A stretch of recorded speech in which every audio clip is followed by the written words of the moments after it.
আলহামদুলিল্লাহ, পবিত্র মাহে রমজানেও আপনারা আমাদের রেস্টুরেন্টের খাবারের স্বাদ উপভোগ করতে পারবেন। আমাদের রেস্টুরেন্ট খোলা থাকবে আসরের পর থেকে। তো যারা আমাদের রেস্টুরেন্টে আসতে চান, ইফতার আয়োজনে উপভোগ করতে চান বিভিন্ন খাবার, তারা আসতে পারেন আমাদের গল্পকুঠির রেস্টুরেন্টে। তো যারা আমাদের রেস্টুরেন্টে আসতে চান, আমাদের সকল খাবার উপভোগ করতে চান, তারা অবশ্যই আসতে পারেন আমাদের আসরের পর থেকে।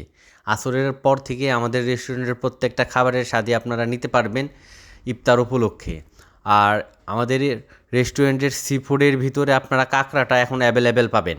আমাদের অক্টোপাসটা এখনও স্টকে আসেনি। তো যারা কাঁকড়া খেতে চান, কাঁকড়া ফ্রাই, কাঁকড়া ভুনা, তারা আসতে পারেন আমাদের গল্পকুঠির রেস্টুরেন্টে, খেতে পারবেন সুস্বাদু মজাদার কাঁকড়া ভুনা এবং কাঁকড়া ফ্রাই। এছাড়াও আমাদের অন্যান্য ফাস্টফুড, এবং আপনারা চাইলে আমাদের রেস্টুরেন্টে এসে ইফতার আয়োজনে অংশগ্রহণ করতে পারেন, উপভোগ করতে পারবেন আমাদের রেস্টুরেন্টের সকল খাবার। এছাড়াও আপনারা যদি অন্যান্য কোনো খাবার মানে অর্ডার করতে চান, তাহলে ওই সকল খাবারও আপনারা পেতে পারবেন গল্পকুঠির রেস্টুরেন্টে। তো আর দেরি না করে চলে আসুন আমাদের গল্পকুঠির রেস্টুরেন্টে, সাথে উপভোগ করুন রমজানের